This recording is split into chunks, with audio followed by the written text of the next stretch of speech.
And there you have it. Those are the user interface elements of ASP.NET, or at least a few of them. Master pages, which give us a really nice templating mechanism for creating a common look and feel across one or more pages in your site. And we looked at many features there, including nesting of master pages to create alternate look and feel, and talked about how to dynamically assign them. Themes and skins. Hopefully, you took away from this discussion that themes are not necessarily just for sites that want to provide skinning, the ability to change the look and feel, but they're also a useful mechanism for consolidating user interface elements in your site. And there are many advantages to doing so, including the implicit reference of style sheets and the relative referencing of resources like images and script files. And then we finished up with a look at the navigation controls, the newer the tree view, the menu, and the sitemap path controls, and how they tap into the default sitemap provider, which looks for that web.sitemap file on your root directory to retrieve its navigational information.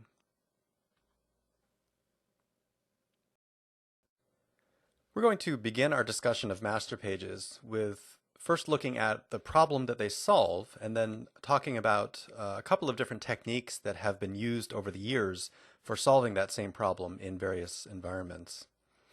So the problem they solve is trying to come up with a standard look and feel for a collection of pages in your site. And on the slide here you see a typical layout. We have a header element at the top of the page, we have a navigation panel on the left-hand side over here, and we have a footer at the bottom. And the inner content, which is whatever ends up being in the middle here, is going to be different for each page, but the top, the surrounding elements, the header, the footer, and the navigation bar, are typically going to stay the same across all the pages that you navigate to, or at least some subset of them.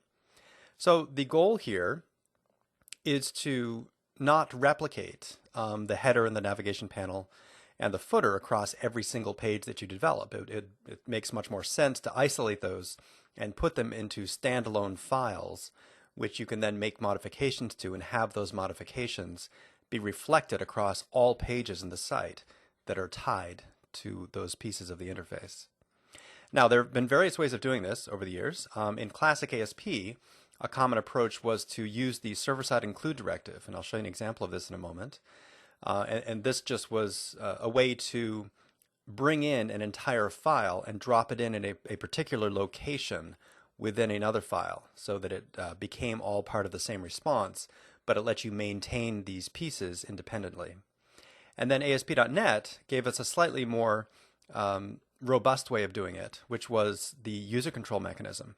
So instead of actually dumping the contents of a file directly into a location on a page, you could reference a user control as an ASCX file and have it be placed at a certain location within the page layout. And then if you wanted to take the next step and actually do something a bit more sophisticated, you could, in ASP.NET, I've seen many examples of people creating a common page base class and then using the dynamic nature of the control hierarchy in ASP.NET to inject controls on the fly and insert content around the main content of a page. So these are all various techniques you can use, and what I thought I would do is just show you a quick example of each of them before we get into the details of master pages. So what I'm going to start with here is an example of a classic ASP site, although you will notice the extensions here are actually ASPX. All I'm doing is leveraging ASP features here. I'm not using any ASP.NET features, since ASP.NET is essentially a superset of classic ASP. And what we're going to do, let me just go ahead and run the site so you can see the end result. And I have two different techniques I'm using here. So the first one, they're all going to look pretty much the same. So we have a header and the footer and the navigation bar. And as we flip from one page to another, note that the surrounding elements don't change, and they're the same for each page. Now, how do we achieve that? Well, the first technique, if you look at here, is simply to go into each page in your site and add a server-side include directive to inject the respective piece of content at the location where you want it to appear.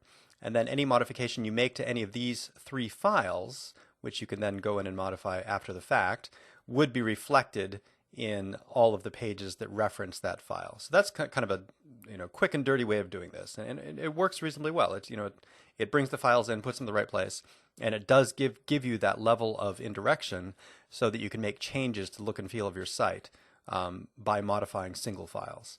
But it is pretty intrusive, right? Notice that each page that we write, we have to put in a fair amount of layout, and we also have to put in this server-side include directive at the right location so that the header and the footer and such appear at the right place.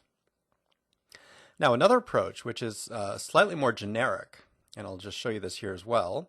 It's going to look the same when we run it, so there's not going to be much different here. If I just go to the root of this site and show the technique number 2. Okay, so it looks exactly the same, no difference there. But what I've done is I've abstracted these into 2 different pages.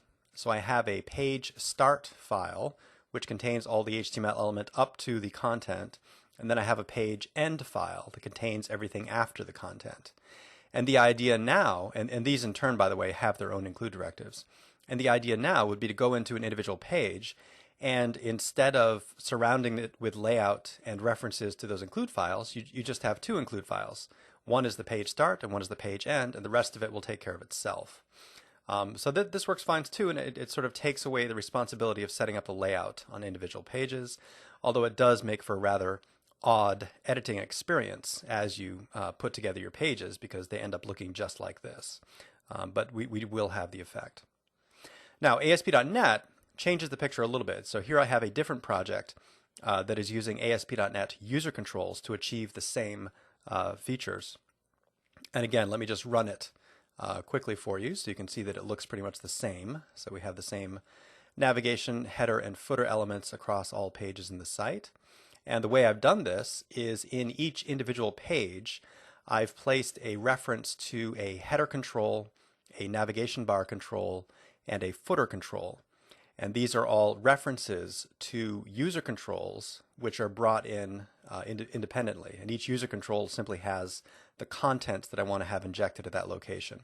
So it's actually pretty much analogous to the server-side include mechanism that we looked at in the classic ASP style, but now we're using the ASCX file inside of ASP.NET, and it also gives you more flexibility. We could actually add property definitions to these user controls. We could add methods that you could invoke, etc. So it's a bit more flexible, but it's about the same amount of work as the standard include file directive was. Now the last approach, and again, let me run it one more time just so you can see that it looks pretty much the same as well. So each of these techniques ends up having the same result. It's really more about what's involved with the maintenance and updating of the content. But this last technique is going to be using a base page. So what we've done here is create a second or a common base page class that inherits from page. We've marked it as abstract, and I won't go through all the details here, but I'll include this in the demos if you want to take a look at it and get a better understanding of how it works. But essentially what we're going to do is any individual page that we're going to be working on is going to inherit from this base class. So we derive from that base page class, and I could put this in my code behind if I wanted to instead of directly on the page. And then what we're going to do inside of that base class is we'll take the contents of this page and inject it into the control hierarchy at the location where we want it to appear. So this base page class is going to look for another file that we'll define called a template.ascx, and you can see that in the base page class here. It's going to be loading a template from this location, which we default to this file right here, template.ascx. Anyway, so inside of this file, we're going to do the standard layout, and then we're going to place a placeholder control at a particular location, and our base class code is going to rip out this placeholder and replace it with whatever contents you have defined in each individual page.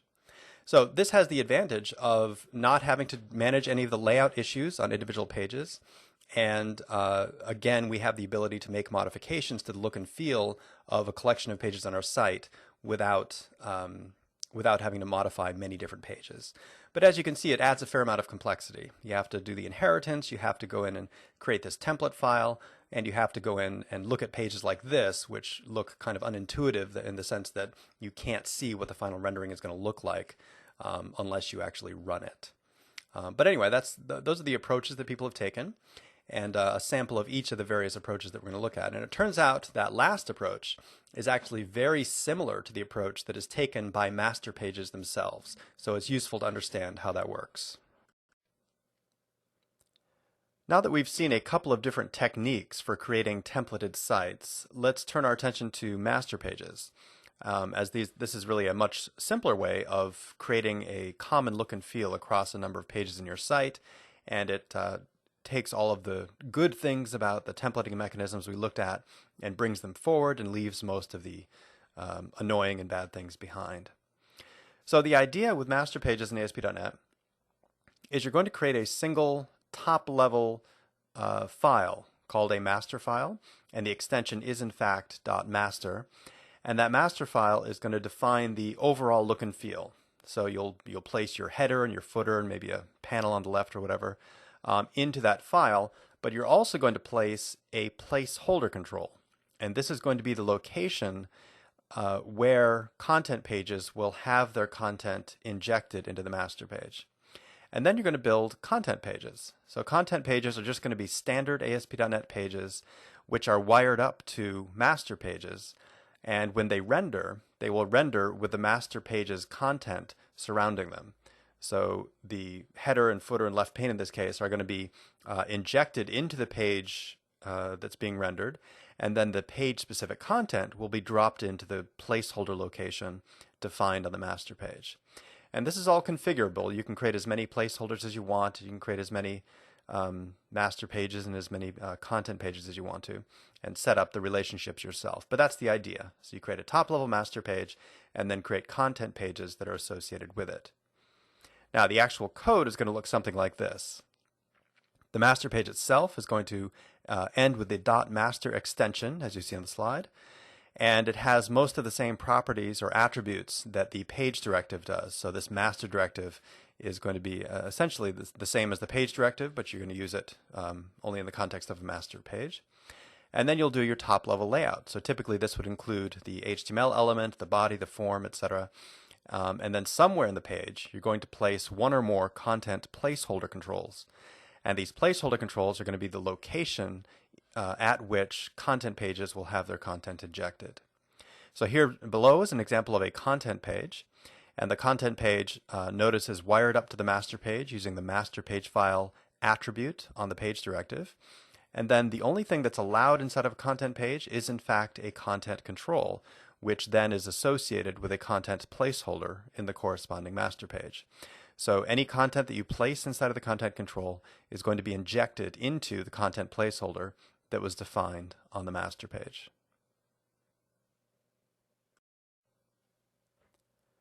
Let's take a look at actually applying master pages now.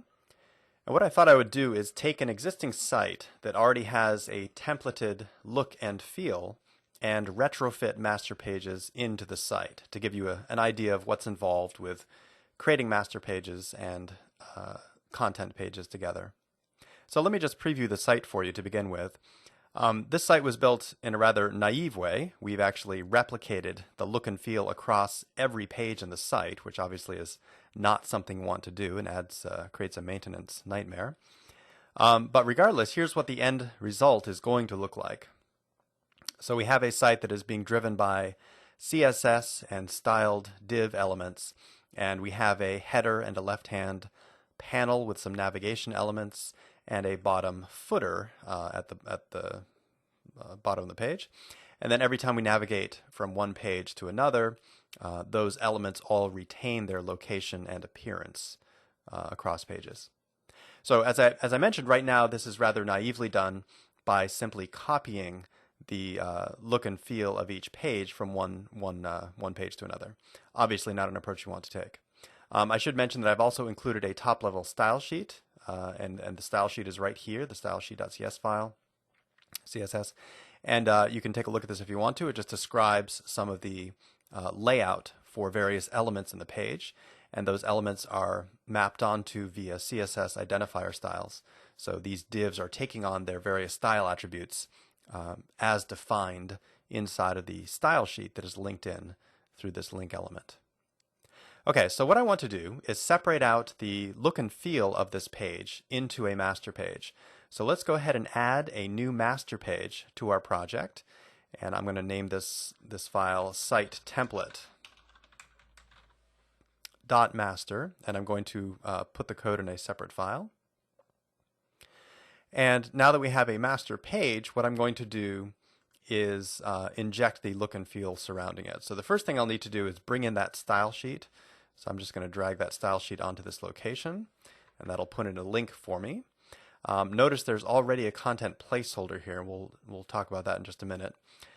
And then I'm going to go and grab the rest of the look and feel from the main page here. So I'm going to grab everything inside of this form element, all the way down to the last trailing div, and drop it into this form. In fact, I'm going to delete the existing div that's there and drop it directly into this form element.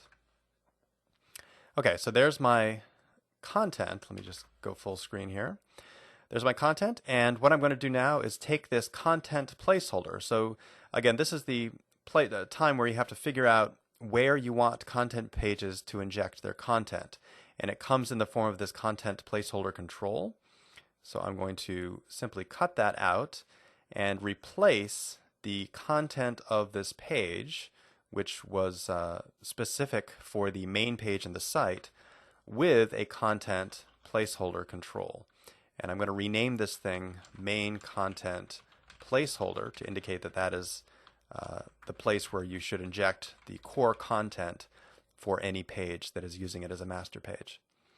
Okay, so there we have the top level look and feel for the site, and any page that wires up to this master page should inherit that look and feel.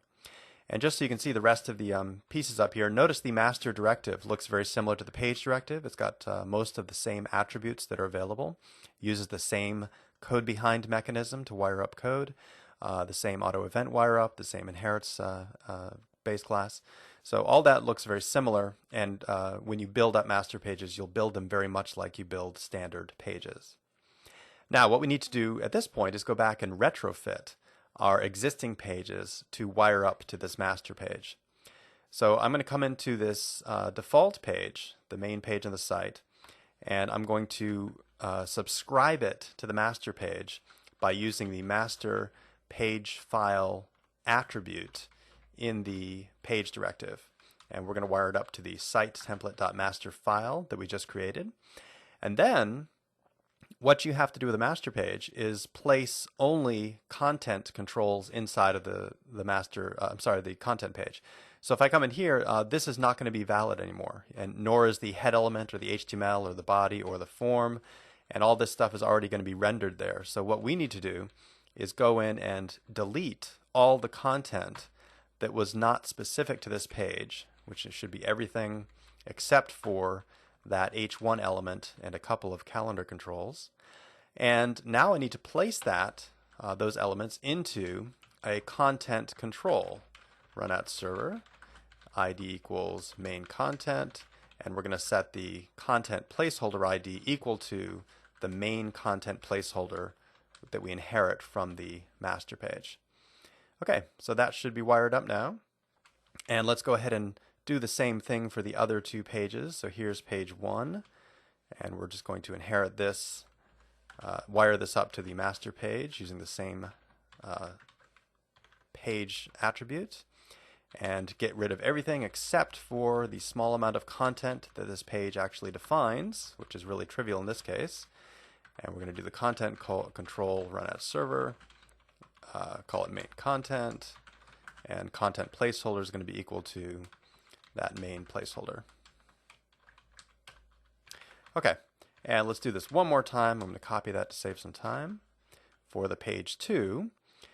And once we're done with this, we should have successfully taken out the look and feel and abstracted it into a master page so that we can easily make changes that affect all the pages in our site without having to make modifications to individual pages. Okay, so there's the content control, and we should all be wired up. Okay, so now we have pages that consist only of their inner content, and the master page has the top level look and feel. And if we go ahead and run the site, we should find that it looks exactly the same. In fact, if you looked at the rendering of the output HTML, which we'll do in a few moments, you really couldn't distinguish between the two. But on the server, it's a much more maintainable layout for us, because if we want to make any changes at all, we simply make a modification to our master file, and that is propagated intrinsically to all of the content pages on our site.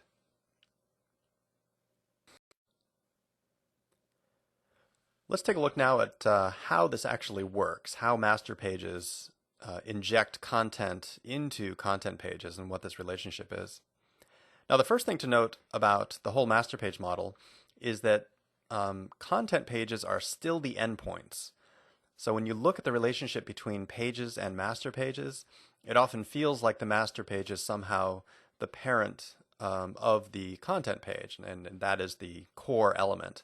When in fact, you should really think of it the other way, that the content page is the actual endpoint that is being dispatched to, and it's the one responsible for constructing the page class. And the master page is actually going to be injected as a child control in the control hierarchy of the content page that is associated with it. So the actual relationship between content pages and master pages is that the content page is the parent of the master page. Now, it's somewhat of an implementation detail to think of it that way, but it's important to know that, because as you start working with master pages and content pages, you often find that you need to communicate between the two, and understanding this relationship is paramount to doing that correctly.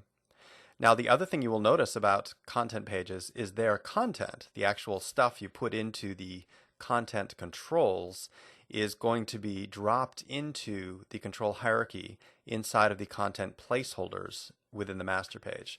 So the other elements down here, we have a couple of literal controls in the particular slide, are going to be injected inside of the master page's control hierarchy. So you have this kind of double injection going on.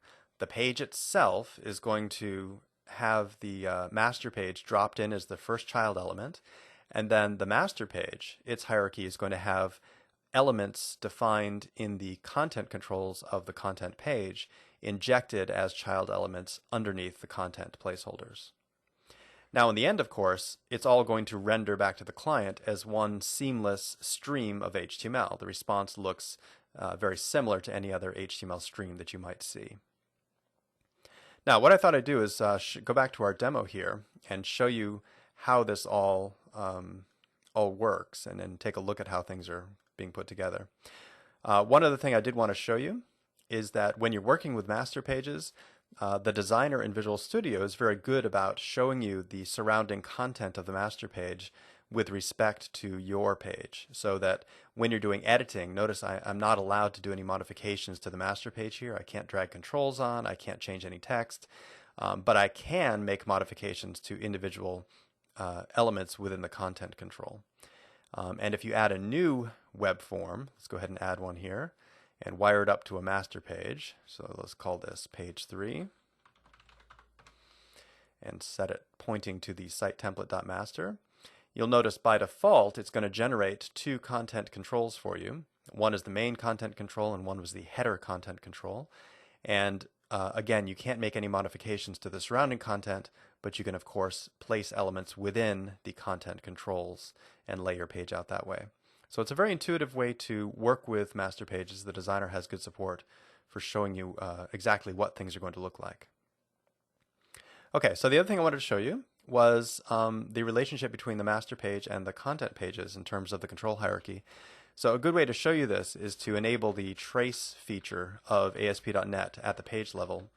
And this will show us, among other things, the control hierarchy associated with this page. And there we'll be able to see the injection of the master page as well as the content control into the master page hierarchy. So let's go ahead and run that and take a look at the generated hierarchy down below, which is just below the trace information. And what you'll see here is the page is the root object. Okay, that's what we expected. The page is the root, and that in fact is the default underscore ASPX class name that is generated automatically by the ASP.NET parser. And then the first element, which is what you see right here, the first element is in fact the master page. So the ASP site template master in this case is going to be injected as the first child control. And if we look down a little further, we'll see the two calendar controls that were part of our main page. And notice these were injected inside of the content placeholder control within the master page. So these were the elements that were defined in the content control on our default.aspx file, and they were associated with the main content placeholder. So they were injected at that location on the page. So that's the relationship between the two pages, the master page and the content page, and how they get rendered in the control hierarchy of the actual page. So keep that in mind. We'll take a look at things you might do with those relationships to sort of set up programmatic interfaces between your master page and the corresponding content pages. Once you have your master pages in place, there are a few things you'll probably want to take care of so that your site looks and feels the way you want it to. One of the first things that comes to mind is the title attribute of your pages. Now this is something that is a little bit tricky when you first think about it, because the master page is now defining the head element of your HTML page, and that is where you need to place your title. So the problem is each content page that is wired up to this master page is probably going to want its own distinct title, and you need a way to set that somehow in the master page. Now the good news is they've thought through this, and there's a very straightforward way of doing it. And here's how it works. If you go to your master page, you'll notice there is a title element here. And if you want to put a default title in here, you can do that. And that will be used unless the page overrides the title and sets it to something on its own. Now the reason this is possible is the head element has been marked with a run@server attribute. So everything inside of the head element can be manipulated programmatically on the server. And what they've done in master pages is allowed content pages to dynamically set the title. And the way you set it in a content page is you go to your page directive and you'll find a title attribute there and just say this is my home page. And that will now take this string and inject it into the title element of this head element on the master page. So it's really that straightforward. You can simply set the title element in your page and have it be propagated to the title element in the corresponding master page. I should mention, by the way, this works even for pages that are not associated with master pages. So if you just want to get in the habit of setting the titles of your pages using this title attribute on the page directive, it will work consistently whether or not you're using master pages. So let's go ahead and set the titles of our other couple of pages here. So I'm going to say title for this one is going to be page 1, and let's do the same thing over here for page 2. And page 2, we'll just set the title to page 2. Okay, let's go ahead and try running that, and let's verify that the title is in fact being set properly. So as you can see here, the title for this page is on the top of the browser. This is my home page.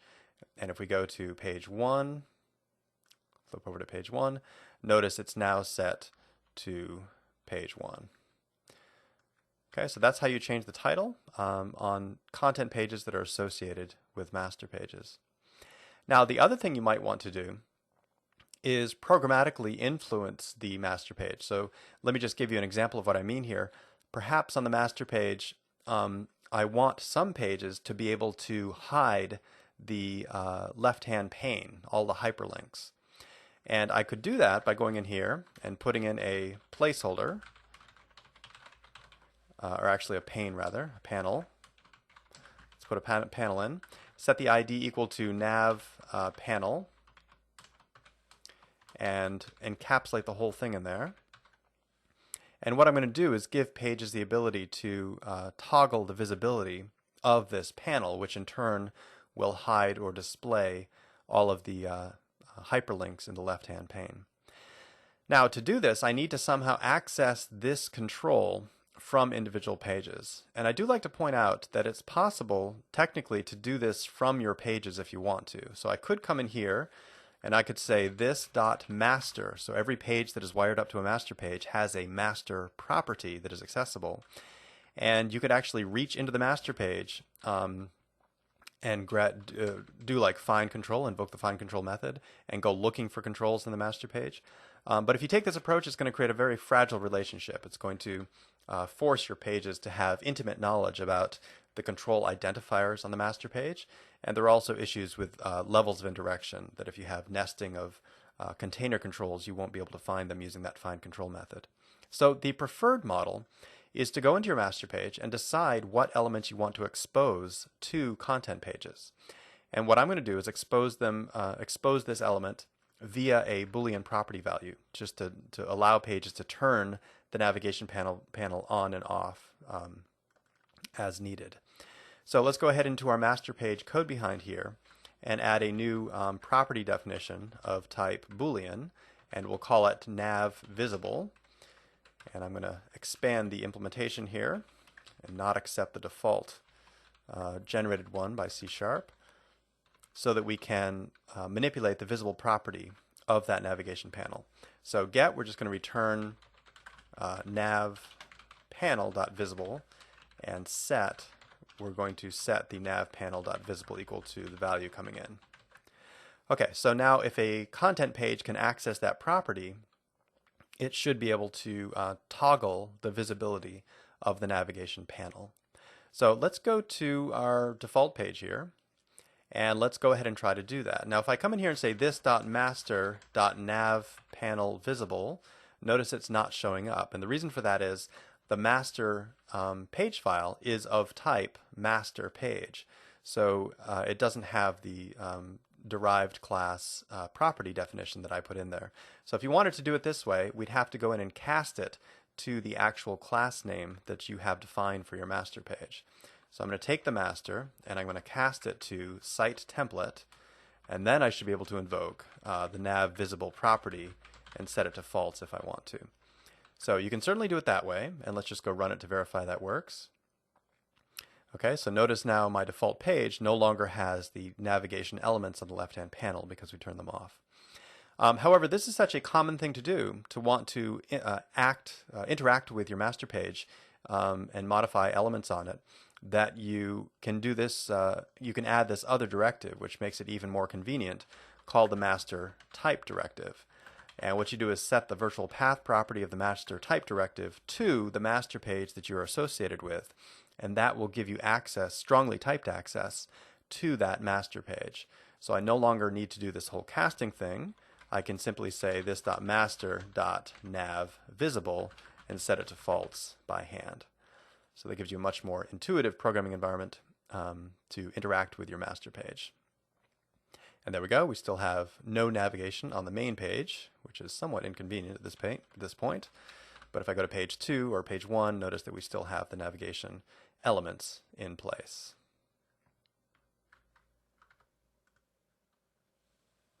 One last thing to touch on with respect to programmatic access of master pages. You can change the master page associated with a given content page by setting the master page file property programmatically. So you could just modify this in your code behind or in your page code and set it to some other file if you want to, and that will take the place of the master page. Now this must be done in the pre-init event handler of your page. So you need to add a handler for pre-init in order for this to take effect. Otherwise, you'll get an exception saying that it's too late in the life cycle of the page to modify the master page file property. We'll take a look at this later and show you some examples of dynamically modifying the master page along with the theme to set user profiles. One thing that might not have occurred to you is that it's also possible for master pages themselves to have master pages, so that you can create additional look and feel templates that inherit their look and feel from some root master page. So on the slide here, I just have a quick example for you. We have a root master page up here, and that defines the top level look and feel with the HTML in the body. Now the secondary master page shown below still has a master directive, but you'll notice, just like any content page, it is not allowed to have any content outside of a content control. So all of its content is defined within this content control, and it's also using the master page file attribute on the master directive to associate with the other master page. Now, the reason you might want to do this is perhaps you want to add an additional level of layout or appearance that affects some subset of pages on your site, but not others. You can factor this out nicely using nested master pages. One thing you do have to be careful of, however, is that if you want to expose the core content placeholders defined in the root master page, you must redeclare them. So if I want to expose this main content placeholder in my nested or my derivative master page, I need to make sure I redeclare it. Now in this case, I'm actually not going to redeclare it. I'm defining two new ones to specify a left and a right content placeholder. But if you do want it to propagate, you need to make sure to redeclare the content placeholder. So let's go ahead and try doing this. Let's try creating a secondary master page that is going to be associated with the first master page that we created. So I'm going to say secondary template, and I'm going to select the master page option here. So I'm going to wire it up to the existing site template, and it will give us this set of placeholders just like we had for our standard content pages. And also notice the master page file attribute on the master directive has been specified. Okay, now one thing I do want to do here is redeclare the head content. If you want people to be able to make modifications to the head element of the page, you need to expose it as a content placeholder. And again, pages that are using your master page here are not going to be able to see content placeholders defined in the root master page, so you must redeclare them. So inside of here, I'm going to put a content placeholder, set the ID equal to head, just like it was before, and this will grant access to pages that use this master page so they can modify the head element in the main master page. Okay, and then down here we have our main content placeholder. What I thought I would do is just put a little decoration around the main content. So we'll surround it with, say, a field set control and put a little legend in here that says this is a nested master page with content. And then below here, we're going to redeclare the content placeholder control and set the ID equal to the main content placeholder. You could name it something different if you wanted to, but you can also just leave it the same. Run at server. Okay, so this is where content pages are going to inject their content when they use this master page, which is a nested master page of the primary one. So let's go ahead and wire this up. In fact, let me just go ahead and use page 3 as an example. So here's page 3 that we already had set up, and what I'm going to do is change its master page to be secondary template.master. And let's put in a little bit more content down below here so we can see something. So this is page 3. And one thing I wanted to show you is that as of Visual Studio 2008, there is support for rendering of nested master pages within the designer. So notice here we have the outermost master page being shown, and then here's the field set element that I surrounded the main content with, shown from the nested master page, and then we have our inner content. So you don't have to worry about lack of designer support if you go down this route. So let's go ahead and run it, and notice we have all the elements of the main master page, plus we have this field set element that was rendered by the nested master page in our subdefinition.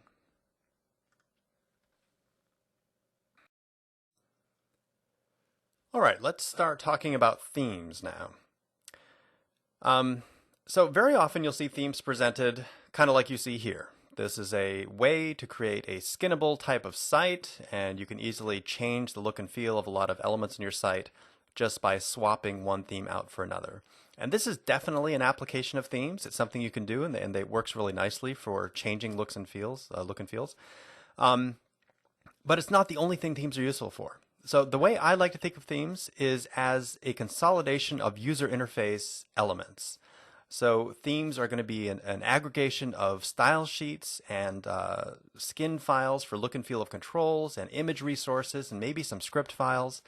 And all of these things will be kept in a nice consolidated directory and then reference across different pages in your site, depending on which ones you want to use.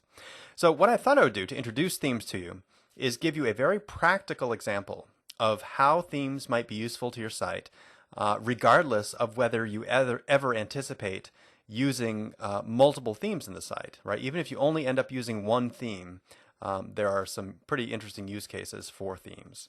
So let's start by adding a new style sheet. This is what let's start by adding a theme to begin with. So a theme, first of all, is a subdirectory in the ASP.NET themes top level directory. So if you go to add ASP.NET folder in your Solution Explorer and choose a new theme, notice that we'll add two directories for you. The first is a top level directory called app themes, and the second one is a theme directory, which you can name whatever you like. So I'm going to call this my theme. And that's all a theme is, by the way. There's no configuration element associated with it. There's no anything else. There's nothing else you have to put in place. You just create a directory under the app themes directory. And what I'm going to do is drop a style sheet into this subdirectory. So we're going to come in here and create a new style sheet file, and let's just call this my theme styles. And let's just create a very simple .foo style with a background color set to something we'll be able to recognize if it actually gets applied. And let's just create another one, custom class for the bar style, and set a background color equal to another lovely color which should be easily recognizable.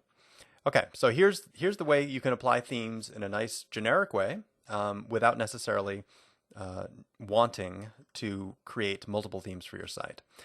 So what I'm going to do is go into my configuration file, and I'm going to apply this theme right here, my theme, across all pages of my site.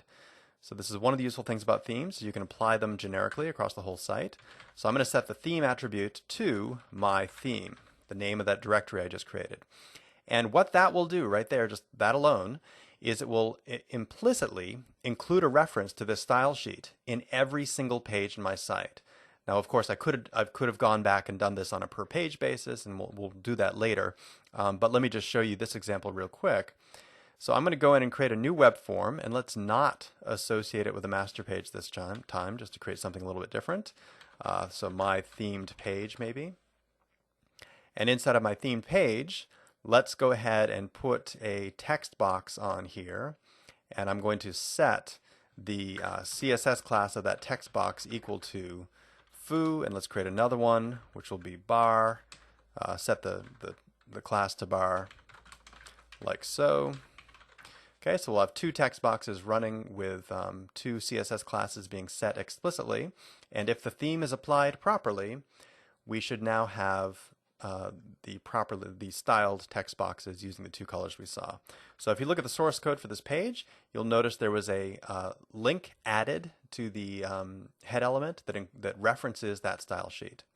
And one of the other nice things about the way themes are applied is that they handle directory structures and relative references really nicely. So if I came in here and created a subdirectory, which in turn had another subdirectory inside of it, and I took a copy of that theme page and dropped it into there, we could then run this guy right here, and we should see pretty much the same thing.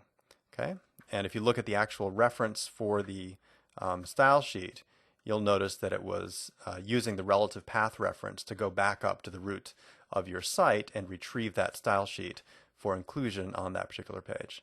So there you go, an example of using themes, not necessarily for creating a themable site, but just for the general purpose of including style sheets across all pages in your site without having to manipulate the individual head elements in each page. We've seen one example of what themes can be used for, the ability to include CSS files into your pages just by adding a configuration file entry. Other things that they can be used for include defining control skin files.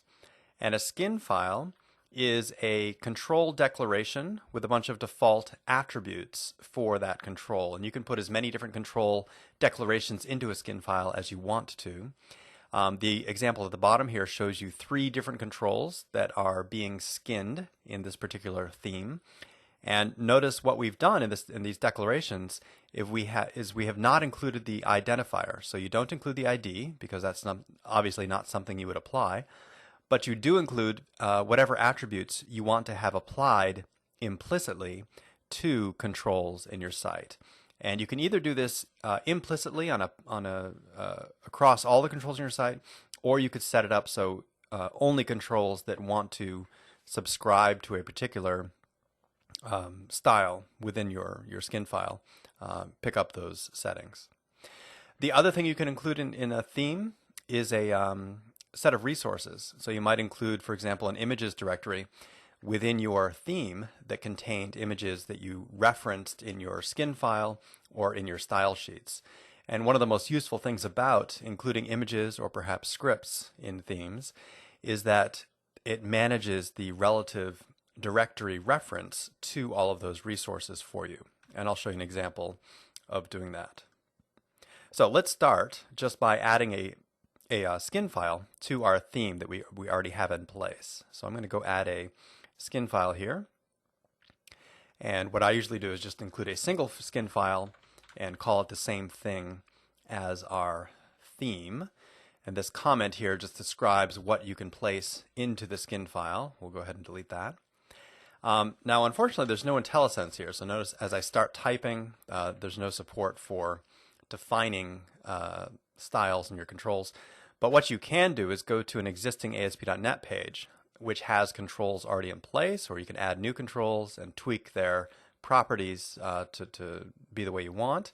And then what you do is just copy them and drop them into your skin file, and then remove the identifier. So this is never used as part of the skin file definition.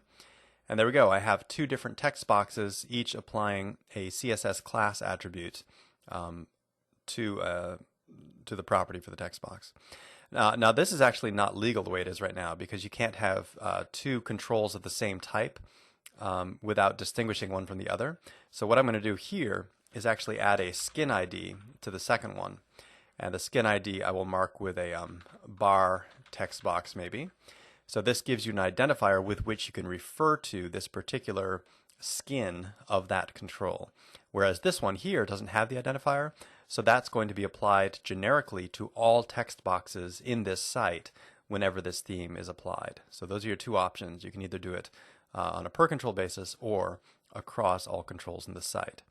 So in this example, I can now get rid of the CSS class attribute on the first control because it's no longer it's going to be added implicitly because of the theme, the skin that I just added. And this one, I'm going to set the skin ID equal to the bar text box identifier that I just placed in the skin file.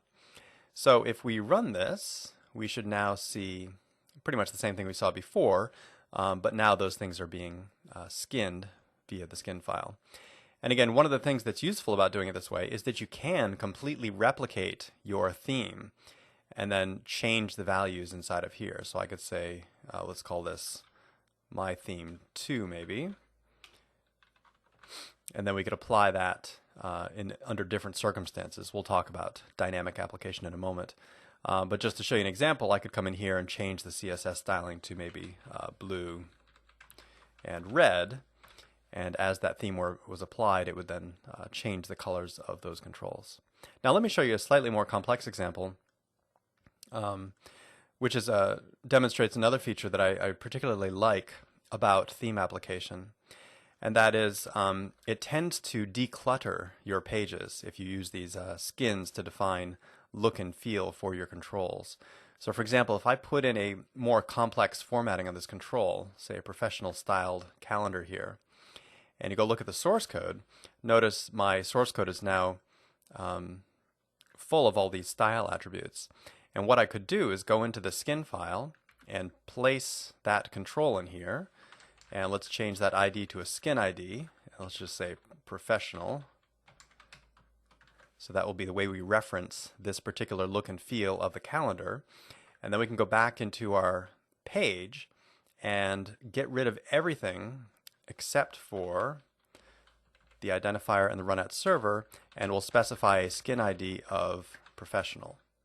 So if you run this now, we'll notice that the calendar picks up all of those properties defined in the skin file. So that's another nice side effect of working with skin files in your theme, is that you can often remove a lot of the formatting properties in your pages and isolate them into a skin file where they're easy to modify and declutter your page. And let me show you just one more example here, which is I'm going to put a new directory inside of this theme here called images. And I actually have on the desktop here an image that I'm going to bring in. So let's go pull it in over here. So there's my image. We'll drop it into the Explorer like this. Let me put it in the right directory.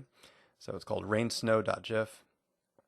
And one thing that I find quite useful about themes and skin files is using this relative image, relative referencing of resources. You can do things like this. You can say, give me an image control, run at equals server, and I can set the image URL equal to, and we just point it to that images directory. So it's images whack rainsnow.gif. Okay, so you don't have to worry about going out to the root level or figuring out where you are in the navigational structure of your site. You always reference that resource directory relative to where your skin file is inside of the theme. And then I'm going to give this a skin ID. I obviously don't want all of my images to take on that appearance, so I'm going to set a skin ID equal to rain snow. And now, anytime we want an image of that particular type on a page, we could come in here, and let's go back, go to this place. And I'm going to put in ASP image control. And we're going to set the skin ID equal to rain snow. So that's going to pick up the properties that we defined inside of that skin file, reference that image that we dropped into the images subdirectory under the theme, and notice that I'm in a nested subdirectory here. So this will be a good example of how you get the relative path reference implicitly whenever you take advantage of themes and resources in the same location. So there's my image, the cloud and the rain there. If we go look at the source code, you'll notice the source for that image was properly referenced via this relative path reference up through the app themes directory and into that image directory. And again, if we switch this out, or if we switched over to theme 2, we would supply our own a new images directory and potentially have different images for that secondary theme. So it's very easy to, as long as you take care to consolidate your user interface elements, including style sheets and control properties and images and such, into your theme, it's very easy to replicate that and then make changes so you can have alternate look and feel for your site. Now it's important to understand how themes are actually applied so you can anticipate how the properties are going to be mapped onto your controls and what ultimate display you should actually see. Now let me just start by saying the example I've shown so far has just been setting the theme globally in the application. And you of course do have the option of setting it on a per page basis. Let me just quickly show you that. So if I go back into our config file here and remove this theme declaration, we can then go to an individual page. Let's actually go to this nested one here and specify the theme directly right here. So I can say theme equals my theme, and notice you could apply different themes depending on which page you're on. If you do want to keep that global application of the theme in your configuration file, you can override it in on each individual page if you want to. So you could have a default theme and then maybe specific pages with overridden versions of that theme. You could even use the config file to apply it to different locations if you wanted to. So that's one thing I wanted to point out. Another thing that's good to know is if you do have the global application of the theme. Let's go ahead and add that back here. And let's switch this page over to using, well, that's fine. So if you did have the global application and you decided that you didn't want a particular page to be part of a theme, for example, let's go to page 1, and I didn't want that theme applied, you can specify enable theming and set it to false. And this is either at the page level or the control level. So a quick way we'll find out if this is working right is putting a text box on here and seeing if the text box is colored with the default styling that we defined in our theme. And it should not be colored because we've disabled theming on this particular page. So you can always disable it at the page level. You can also disable it at the control level. So there's my text box looking fine. Good. All right, and then the one other thing I want to mention is how themes are applied. So in general, themes are applied after the controls have been created, but before the properties on the page have been applied. And this is sometimes counterintuitive when people first experience it. There is an alternate way to apply themes called style sheet theme, and I'll show you how that works in just a minute. So that's the same.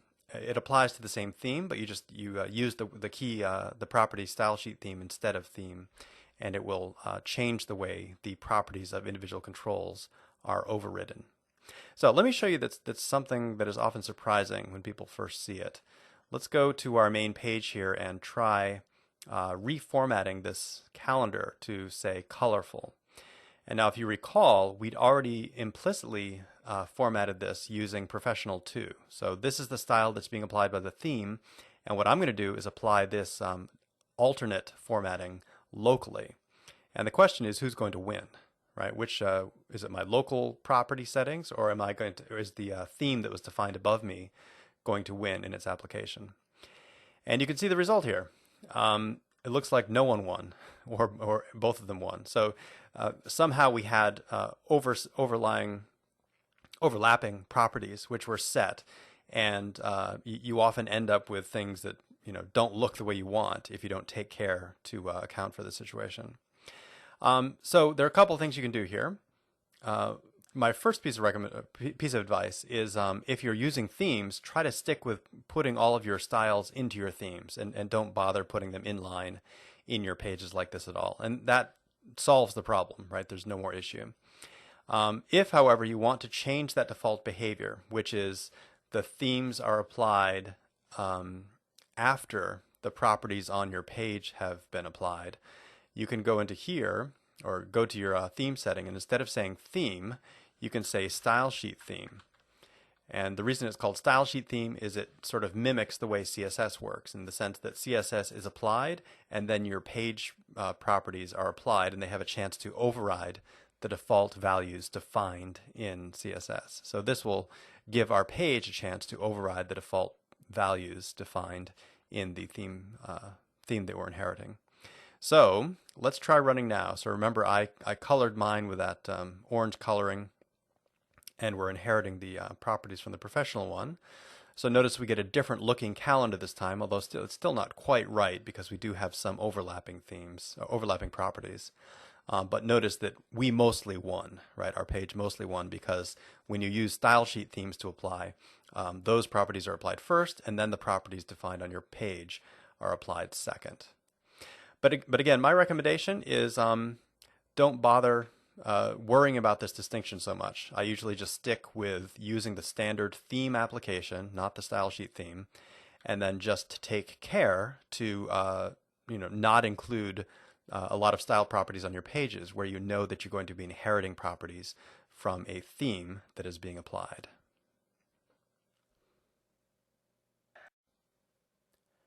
Okay, so we've talked about how to set up themes so that they are applied across various pages in your site.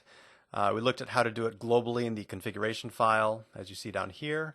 And we also talked about how you can exempt individual controls or pages from having themes applied by using the enable theming flag and setting it to false. The one other thing you might want to do is set a theme dynamically. And just like master pages, you can do this, but you must do it in the pre-init event of a page. If you try to set the theme like we're doing here in the slide any later in the event lifecycle of a page than pre-init, it's going to generate an exception. And the reason for that is it needs to have the theme in place before it constructs the controls and prepares them with the various attributes. So this is a bit limiting depending on what you're trying to do, but we'll talk in a minute about a potential workaround. However, let's try just setting our theme dynamically here. So I'm going to go back to our demo here, and I'm actually going to make sure this secondary theme that I've been preparing has all of the definitions in place. Now, one thing you do need to keep in mind is that if you are going to be swapping themes out dynamically, you want to make sure that both themes have all of the same control definitions and styles defined so that everything looks appropriate when you start running it. Otherwise, you'll have missing pieces of your theme. So I'm going to bring over the calendar and image, which were the last two things that I added to the other theme before I split it off. Okay, so now I have a theme that should have matching elements for everything else. And let's go ahead and try to set the theme of one of our other pages. How about this page down here? Well, no, let's do the default.aspx. So here's the default.aspx, and let's put in a text box. And we know that with the default theme, this text box should show up as a fuchsia background.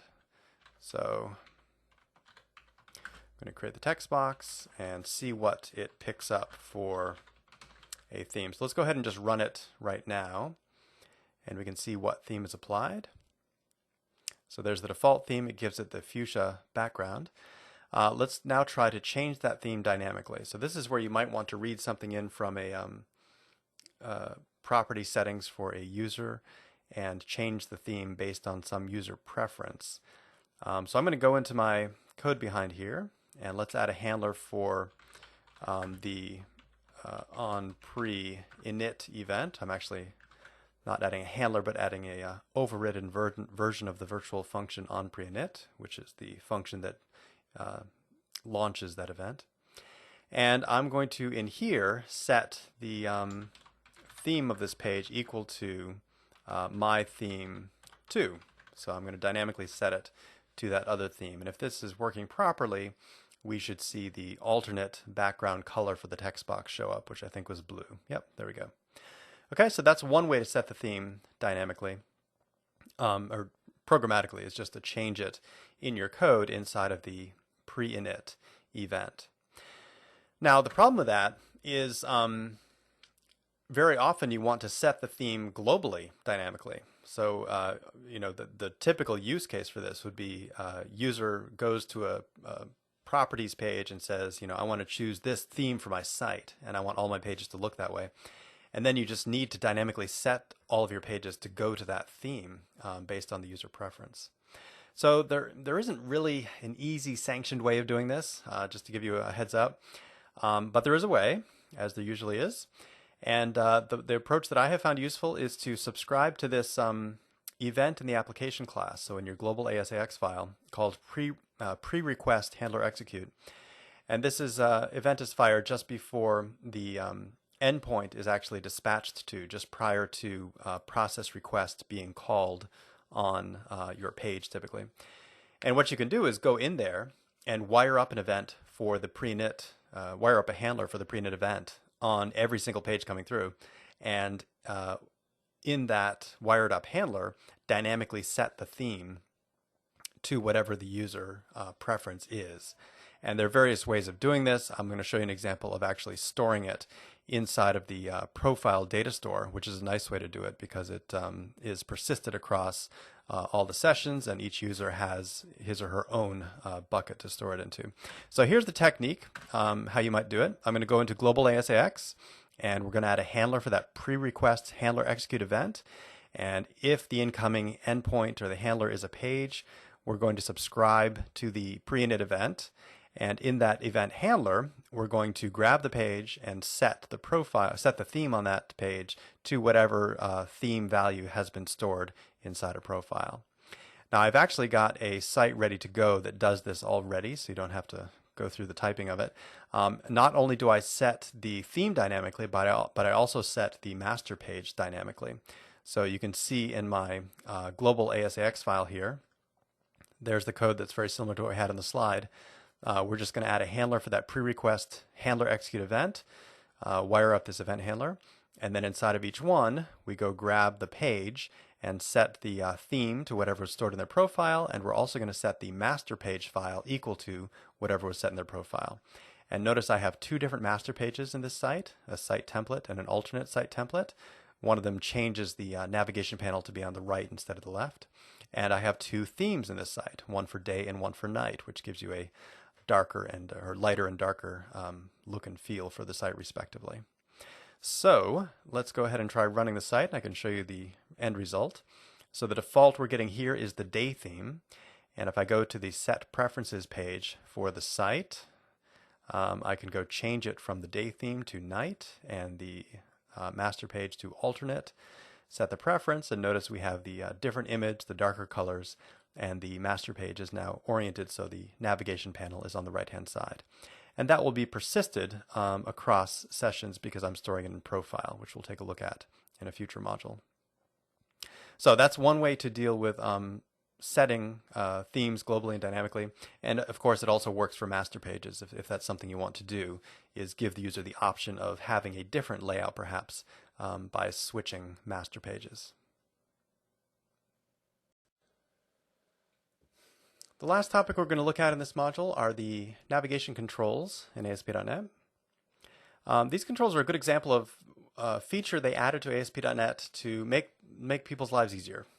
Basically what they did in version 2 of ASP.NET with a lot of the features is went out and looked at how developers were using ASP.NET and what kind of sites they were building, and if there were things they could provide that would make it simpler to build those sites, some pieces of functionality that would be already in place and ready to use. And navigation was high up there on the list of things that people were building. So in version 2 they released a collection of navigation controls, all of which are tied together with a common provider, a sitemap provider. And the controls are the tree view that gives you a hierarchical display, so you can click through the various pages in the site, a menu, a traditional menu, which can be either a static rendering of some links to go to your various pages, or you can also use the dynamic version that will expand as the user hovers over each node in the menu. And then there's a sitemap path, which is an implementation of a breadcrumbs control that shows you where you are in the navigational structure of the site, along with links to go back to previous pages. Now all three of these controls use the sitemap provider, or can use it, and this is a class that will read from some data source. By default it's an XML file, and provide that information about the navigational structure of the site. Because it is a provider, that means it's a pluggable class, so you can easily substitute in your own provider implementation, which we'll discuss in a bit. So the best way to show you how these things work is to just go use them. Let's begin here by adding a new sitemap to our project. So I'm going to add a web.sitemap file, and it does need to be named that, and it needs to be at this root location for it to work properly with the default XML sitemap provider. And you'll notice the structure of this file is pretty straightforward to understand. It's a collection of sitemap nodes, and each sitemap node has a URL, a title, and a description, and they can be nested as arbitrarily deep as you want. So typically you'll put your root page at the top here, default .aspx, let's just call this home page, and give it a description of my home page, which is going to show up in a tooltip. And then for the sitemap, the second one, we had a page 1.aspx, and we'll just call that page 1. And I'm going to duplicate that and just rep for all three of those pages, page 1, 2, 3. And same thing here. And just for fun, let's open up one of these and put in another sitemap node within it. So that's going to give us 2 levels of nesting here. And again, you can do this as deep as you want to. And what I'm going to do is point it to this page here, the my themed page.aspx. We're going to go tilde whack sub sub whack my themed page.aspx. And we'll just call this nested theme page. Okay, so you can define this however you like, but in general you want to try to make it intuitive so the user can navigate around your site very easily. And it doesn't necessarily have to reflect the physical structure of your pages, right? That can be whatever makes sense for you, and then the navigational structure is independent of that. So what I need to do now is actually use it. So I'm going to go into my master page. Very common thing to do is to put the navigational elements into your master page. And let's go ahead and go into design view here so I can drop things on more easily. And if you go to the navigation section of your toolbox, you'll see those 3 controls that I was talking about. So let's go ahead and drop in a sitemap path control. That's sort of the breadcrumbs. And let's put a menu control just below that. And for the menu control, let's go ahead and change it to be colorful maybe. And I'm also going to change the layout a bit here to set the direction to be horizontal instead of vertical, so it fits better. Okay, and then we're going to bind this thing to the data source. Now you notice the breadcrumbs control, the sitemap path, you actually don't need to specify a data source at all because it only works with the sitemap provider. So you don't need to actually do anything to get that wired up. The tree view and the menu, however, you do need to wire up. So I'm going to create a new data source here. And for the data source type, I'm just going to specify the sitemap data source. And that automatically wires up to the sitemap provider and will grab the data by default from this web.sitemap file. Okay, and let's add one more control, the tree view. Let's stick that down here somewhere. And point that to the same data source, the one that's going to read from the sitemap provider. And let's go ahead and format that so it looks a little cleaner.